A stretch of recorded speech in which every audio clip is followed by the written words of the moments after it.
Assalamualaikum warahmatullahi wabarakatuh. Shalom, Om Swastiastu, Namo Buddhaya, Salam Kebajikan. Perkenalkan, nama saya Zamita Al-Aminah, mahasiswi Universitas Esa Unggul, Kampus Kebun Jeruk, Program Studi Ilmu Gizi, Fakultas Ilmu-Ilmu Kesehatan dengan nomor induk mahasiswa 2020-0302-079. Di sini saya akan menceritakan salah satu tokoh pahlawan nasional Indonesia, pemimpin pemberontakan PETA di Blitar, Jawa Timur. Supriyadi lahir pada tanggal 13 April 1923 di Trenggalek, Jawa Timur. Lahir dengan nama kecil Priyambodo, Supriyadi merupakan putra pertama pasangan Raden Darmadi dan Raden Roro Rahayu. Raden Darmadi merupakan Bupati Blitar saat Indonesia merdeka, sedangkan Roro Rahayu merupakan bangsawan. Beliau wafat saat Supriyadi masih kecil. Supriyadi menamatkan pendidikan dasarnya di Europe's Leisure School atau ELS, kemudian Supriyadi masuk ke sekolah Mertyuger Braid Leisure Underwich atau MULO pada tingkat pendidikan menengah. Tamat pendidikan menengah, Supriyadi melanjutkan pendidikan di Middleburg Uplanding School for Inland Dance Upturneren atau MOSFIA. Sekolah tersebut merupakan sekolah bagi kaum bangsawan untuk dididik menjadi pamong pemerintahan. Pada saat itu, Jepang mulai menduduki Indonesia sebelum Supriyadi lulus dari sekolah tersebut. Supriyadi kemudian bersekolah di SMT atau Sekolah Menengah Tinggi dan juga ikut dalam latihan militer yang diadakan oleh Jepang atau dikenal dengan nama Seinendoyo di wilayah Tangerang. Supriyadi bergabung dengan PETA pada tahun 1943. Berkat latihan keras dan latar belakang pendidikan yang dimiliki, Supriyadi mendapat pangkat Komandan Peleton atau Sodanco. Karena pangkat tersebutlah Supriyadi dikenal dengan nama Sodanco Supriyadi. Supriyadi ditugaskan Jepang di Blitar dan membawahi pasukan Peleton 1 dan Kompi 3. Tugas Supriyadi adalah memberi bantuan senjata berat dan mengawasi para pekerja Romusa. Supriyadi mulai merencanakan pemberontakan pada tahun 1944 dan sempat memberitahukan rencana tersebut kepada Insinyur Soekarno, yang melatar belakangi Supriyadi untuk melakukan pemberontakan karena Supriyadi tidak tega melihat pribumi dipaksa bekerja dan disiksa saat Romusa. Soekarno saat itu menasihati Supriyadi untuk mempertimbangkan baik-baik rencana pemberontakan tersebut sebab berisiko besar. Suatu siang, Sodanco Supriyadi mengadakan pertemuan rahasia yang dihadiri oleh Sodanco Muradi, Budanco Sumanto, dan Budanco Halir Mangkudijaya. Pertemuan itu membahas mengenai persiapan pemberontakan yang akan dilakukan. Setelah pertemuan tersebut, para pemimpin PETA dan tokoh masyarakat dihubungi untuk dimintai bantuan.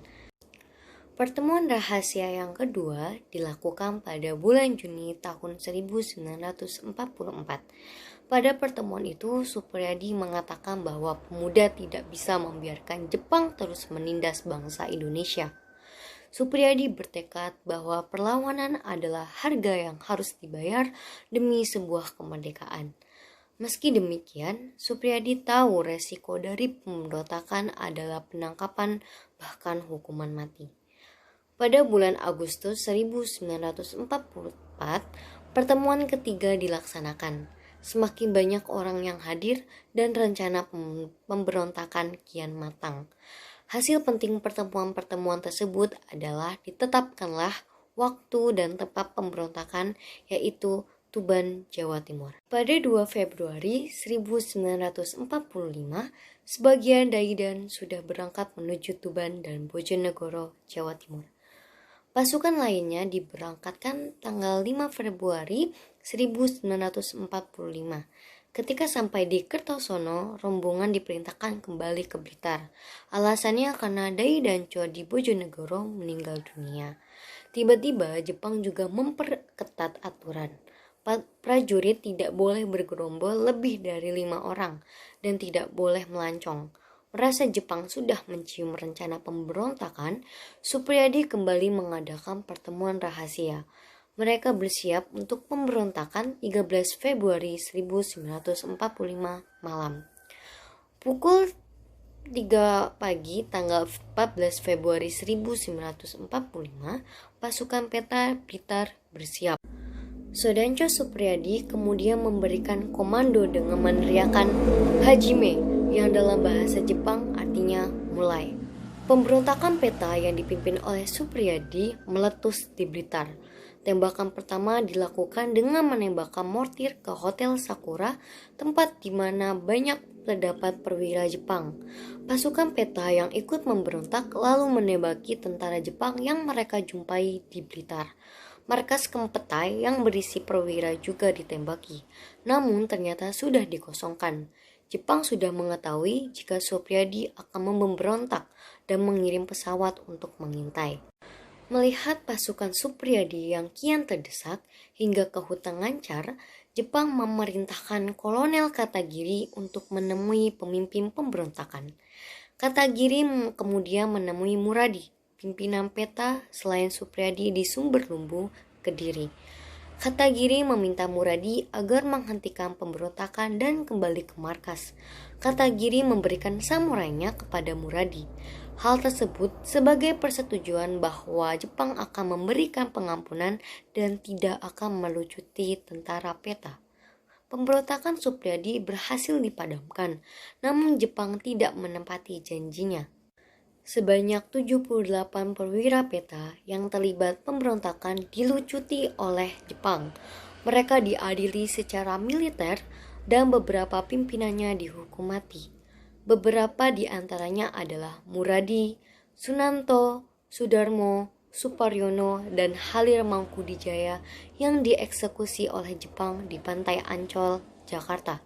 Setelah pemberontakan peta dihentikan Jepang, tidak ada yang tahu keberadaan Supriyadi. Ada yang meyakini bahwa Supriyadi masih hidup dan bersembunyi. Namun ada pula yang percaya bahwa Supriyadi tewas dalam pemberontakan. Setelah kemerdekaan, Presiden Soekarno mengangkat Supriyadi sebagai Menteri Keamanan Rakyat pada 6 Oktober 1945. Usia Supriyadi yang kala itu masih 23 tahun menjadikan Supriyadi sebagai menteri paling muda sepanjang sejarah Indonesia. Namun sayang, Supriyadi tidak pernah muncul dan keberadaannya masih menjadi misteri hingga saat ini. Kabar tentang tidak disebutnya nama Supriyadi mengundang banyak pertanyaan. Apakah Supriyadi sudah dibunuh oleh tentara Jepang? Ataukah ia melarikan diri saat pemberontakan? Anggapan bahwa Supriyadi melarikan diri dari pemberontakan dibantah secara tegas oleh keluarganya. Kakak saya pejuang sejati. Ketika dia pamit kepada bapak mau berontak, bapak pesan begini, berani angkat senjata, berarti kamu harus berani mati dalam kondisi apa saja, ujar adik tiri Supriyadi yang bernama Suroto, ditemui di Wisma Dharma di Jalan Sudanco, Supriyadi, Kota Blitar, Rabu, tanggal 15 Agustus 2018. Pria berusia 79 tahun itu meyakini kakaknya meninggal dalam pemberontakan, walau adik tiri dan keluarganya tidak tahu di mana dan kapan Supriyadi dieksekusi. Tersiar kabar, Supriyadi dan anak buahnya dibantai habis di hutan Maliran, Ponggok oleh tank baja pasukan Jepang. Namun, suatu artikel mengatakan Supriyadi hadir di sebuah acara peluncuran sebuah buku yang berjudul Mencari Supriyadi, Kesaksian Pengawal Utama Presiden di toko buku Gramedia, Semarang. Tokoh Supriyadi benar-benar datang dalam acara tersebut dan bertindak sebagai pembicara. Supriyadi sempat diwawancarai wartawan Jerman dan usianya sudah sangat lanjut, yakni sekitar 89 tahun. Untuk menghindari penangkapan oleh tentara Jepang, Supriyadi memelihara kumis dan mengganti nama menjadi Andaryoko. Ketika beliau bertemu Bung Karno di Penggangasan Timur nomor 56, Supriyadi diminta pergi ke Semarang. Beliau harus menemui Wakil Residen Semarang, Wongsonegoro. Supriyadi yang diterima menjadi staf kantor residen di Semarang Supriyadi tidak sempat menceritakan lika-liku hidupnya selama di Semarang. Dia hanya menyebutkan hal-hal penting terkait sejarah negara Indonesia. Kebenaran akan riwayat hidup Supriyadi yang dikabarkan masih hidup menjadi misteri tersendiri.